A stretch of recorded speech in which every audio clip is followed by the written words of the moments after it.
이번 시간에 다룰 내용은 알고리즘 성능평가입니다. 어떤 알고리즘이 있을 때 그 알고리즘의 성능을 어떻게 평가할 수 있을까요? 흔히 알고리즘의 성능을 평가하기 위해서 복잡도의 개념이 사용되는데요.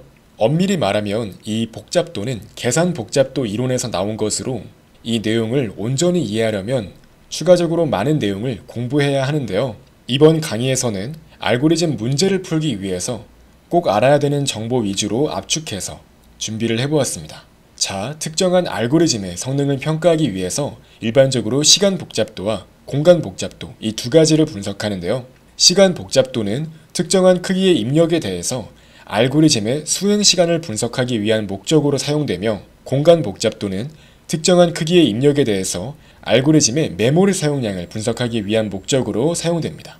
만약에 동일한 기능을 수행하는 알고리즘이 있다면 일반적으로 복잡도가 낮을수록 더 좋은 알고리즘이라고 말할 수 있습니다. 이제 여기에서 말하는 복잡도라는 것은 단순히 소스 코드가 복잡하게 보인다와는 다른 개념입니다. 흔히 이제 소스 코드가 굉장히 길고 많은 모듈을 포함하고 있는 경우 되게 알아보기가 어려우니까 코드가 되게 복잡하다 이런 식으로 이제 말을 하곤 하는데요. 이제 그러한 상황에서 단순히 코드가 보기에 복잡하다 아니면 이해하기에 복잡하다와는 다른 의미라고 보시면 되겠습니다. 여기에서 말하는 복잡도는 그 특정한 함수의 성능적인 측면에서의 복잡도를 의미하는 것입니다. 다시 말해서 시간 복잡도가 높다고 하는 것은 수행시간 측면에서 더 많은 시간이 소요될 수 있다는 것을 의미합니다. 반대로 시간 복잡도가 낮다라고 하는 것은 해당 알고리즘이 더 빠르게 실행될 수가 있다는 거죠. 반대로 공간 복잡도가 높다는 것은 많은 메모리가 필요할 수 있다는 의미가 되는 것입니다. 그렇기 때문에 이제 기능이 동일하다고 한다면 복잡도가 더 낮을수록 좋은 알고리즘이라고 분석할 수 있습니다. 그렇다면 그러한 복잡도는 구체적으로 어떠한 방식으로 표기할 수 있을까요? 이때 바로 비고표기법이 효과적으로 사용될 수 있습니다. 비고표기법이란 가장 빠르게 증가하는 항만을 고려하는 표기법이라고 할 수 있습니다. 사실 비고표기법도 그 엄밀한 정의를 이해하기 위해서는 계산 복잡도 이론에 대해서 더욱 자세하게 찾아보아야 되는데요.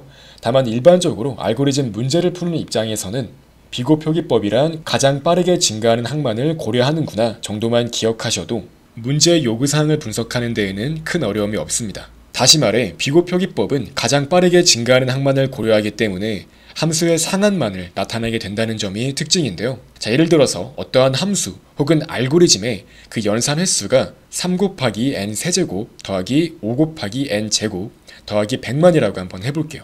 자, 이때 이것을 비고표기법으로 나타내고자 한다면 차수가 가장 큰 항만 남기기 때문에 5의 n 세제곱이라고 표현할 수 있습니다. 또한 이때 추가적으로 개수는 무시해주는데요. 지금 보시면은 3 곱하기 n 세제곱인데 앞에 붙어있는 3은 그냥 제거하고 간단히 n 세제곱이라고 적은 걸 확인할 수 있습니다. 이제 비고표기법의 개념은 극한의 개념으로 생각해 보시면 더욱더 쉽게 이해할 수 있는데요.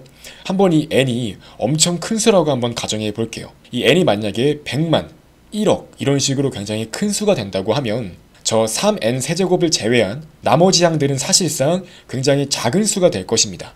그렇기 때문에 n이 굉장히 큰 값이 될 수 있다고 가정을 했을 때 이 함수의 상한만을 고려한다고 하더라도 충분히 그 함수의 성능이 어느 정도가 나올지를 가늠해 볼 수가 있는 것입니다. 자, 그래서 실제로 알고리즘은 상수시간, 로그시간, 선형시간 등으로 표기법을 붙여서 해당 알고리즘의 성능을 나타낼 수 있는데요. 이제 성능상으로 더 좋은 것부터 더 안 좋은 것까지 차례대로 나열해 본 것은 다음과 같습니다. 물론 이를 제외하고도 더 많은 복잡도 표기가 존재할 수 있지만 여기 나와 있는 상수시간, 로그시간 이제 이것들은 굉장히 많이 사용되는 용어이니까 기억해 두시면 좋습니다. 이제 상수시간이라고 한다면 정말 상수번, 즉 몇 번의 연산만 거치면 수행이 완료되는 경우를 의미하는 거고요. 이 로그시간이라고 하는 것은 로그 n에 비례하는 만큼 수행이 된다는 의미입니다. 이제 이어서 데이터의 크기가 n이라고 했을 때 이 5의 n이라고 표기하는 것은 선형시간을 의미하는 겁니다. 영어로는 linear time이라고도 말하고요. 그리고 이어서 로그 선형시간, 2차 시간, 3차 시간 등 더 높은 복잡도도 존재합니다. 자, 한번 간단하게 시간 복잡도를 계산해보는 예시를 확인해 보도록 할게요. 일단 파이썬 문법은 다음 시간부터 본격적으로 다룰 예정이고요. 간단하게 파이썬 코드를 가져온 건데요. 아직 파이썬 문법을 잘 모르시는 분들은 그냥 이런 식으로 복잡도를 분석할 수 있구나 정도만 기억해 두셔도 괜찮습니다. 자, 간단하게 n개의 데이터가 존재할 때 그 데이터를 모두 더한 값을 구하는 프로그램의 예제는 다음과 같은데요. 먼저 이 array 변수에다가 3, 5, 1, 2, 4 이렇게 총 5개의 변수가 포함되어 있는 리스트 객체를 할당해 줍니다. 이제 이 서머리의 값은 처음에 0으로 초기화를 해주고요. 이제 모든 데이터를 하나씩 확인하면서 그 값을 서머리에 더해줍니다. 그 다음 마지막으로 결과를 출력하는 걸 확인할 수 있는데요. 이제 이 프로그램의 수행시간은 데이터의 개수인 n에 비례할 것임을 예측할 수가 있습니다. 왜냐하면 모든 데이터를 하나씩 확인하며 합계를 계산하기 때문인데요. 이제 이 경우 데이터를 한 개씩 다 확인을 해야 되기 때문에 총 데이터의 개수만큼 이 서머리 변수의 값이 더해지겠죠. 그렇기 때문에 수행시간은 데이터의 개수인 n에 비례할 것임을 예측할 수가 있는 것입니다. 지금은 n이 5밖에 안 되지만 만약에 이 n이 100만, 1억 이런 식으로 커진다고 하면 그 데이터 개수 n에 비례하는 만큼 선형적으로 수행시간이 늘어나게 되겠죠. 또한 확인해 보시면 처음에 이렇게 서머리에다가 0을 대입하거나 그리고 서머리 값을 출력하거나 이런 식으로 다양한 명령어들이 사용된 걸 확인할 수 있어요. 다만 이제 n이 커짐에 따라서 영향을 받는 부분은 바로 모든 데이터를 하나씩 확인하며 합계를 구하는 부분이라고 할 수 있겠죠. 그렇기 때문에 n값이 증가함에 따라서 바로 이 부분이 영향을 받게 되고 데이터의 개수 n이 많이 커지게 되면 사실 이 부분을 제외한 다른 부분은 사실상 없는 것과 마찬가지로 전체 프로그램의 성능에 많은 영향을 미치지는 않을 것입니다. 이제 한번 다른 예제 또한 확인해 보도록 할게요. 이제 다음 예제는 이중 반복문을 이용하는 프로그램 예제인데요. 자, 확인해 보시면 마찬가지로 5개의 데이터가 차례대로 담겨서 리스트 형태로 이 array란 이름의 변수에 담기는 걸 확인할 수 있고요.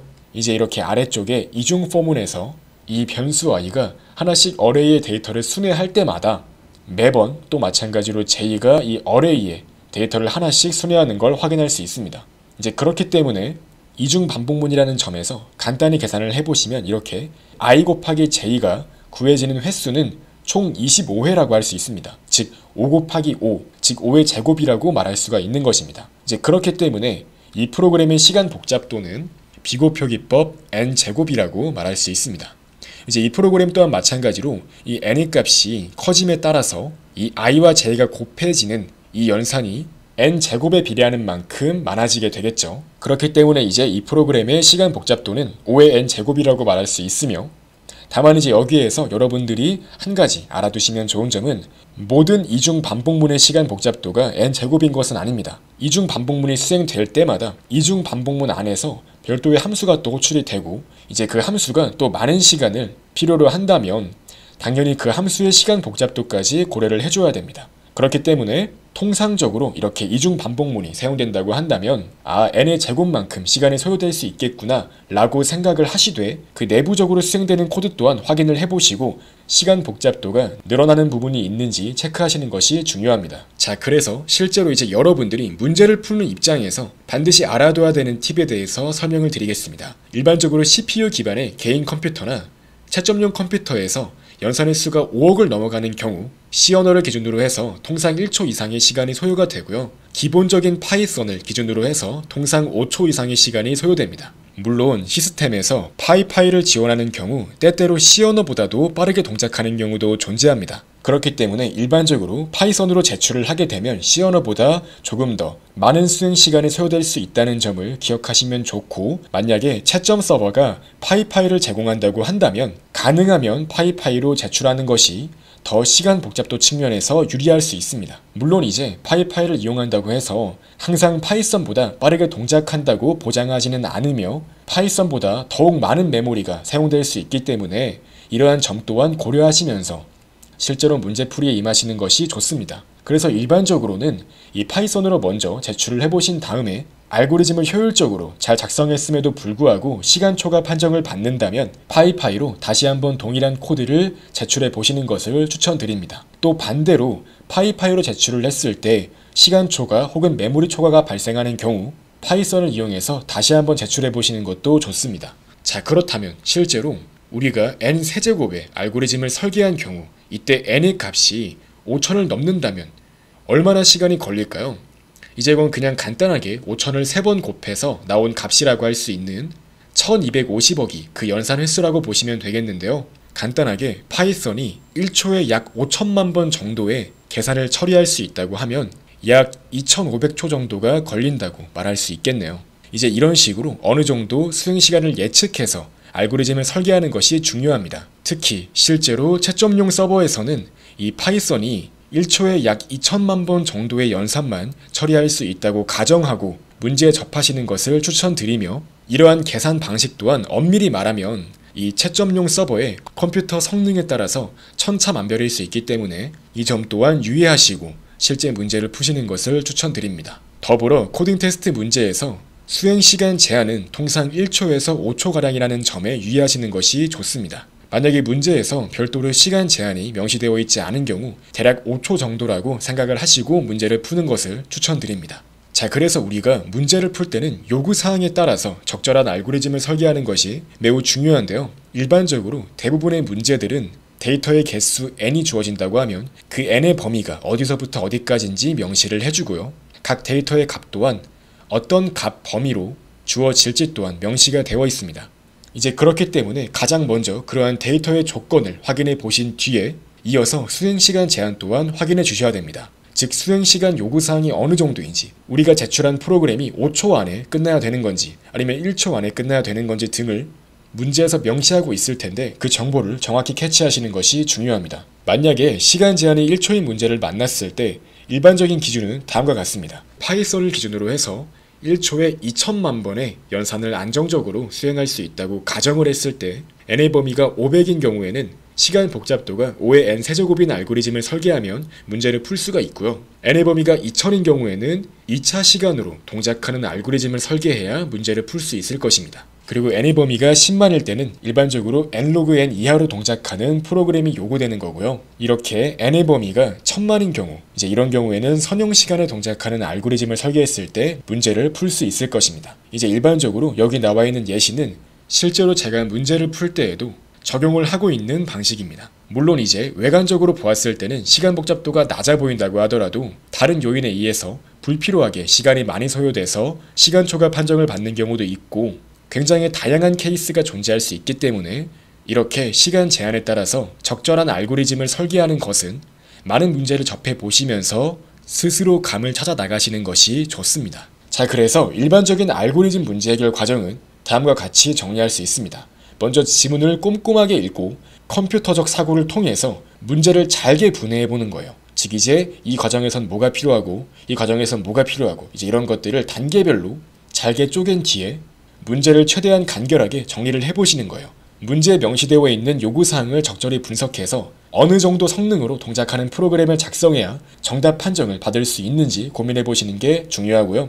이제 이러한 과정에서 또 기본적인 수학적 개념들이 활용될 수 있을 것입니다. 이제 이어서 문제 해결을 위한 핵심 아이디어를 찾고 이제 그 아이디어를 활용해서 실제로 소스 코드를 작성해 문제를 해결할 수 있습니다. 또한 저도 문제를 출제해본 경험이 있고 다른 문제 출제자분들과 이야기를 나누었을 때 대부분의 문제를 출제하시는 분들은 핵심 아이디어를 캐치한다면 최대한 간결하게 소스 코드를 작성할 수 있는 형태로 문제를 출제하고자 합니다. 즉 일부러 구현이 어려운 문제를 출제하지 않는 경우 일반적인 문제들은 핵심 아이디어를 잘 캐치한다면 여러분들이 간결하고 깔끔하게 소스 코드를 작성할 수 있다고 볼 수 있고요.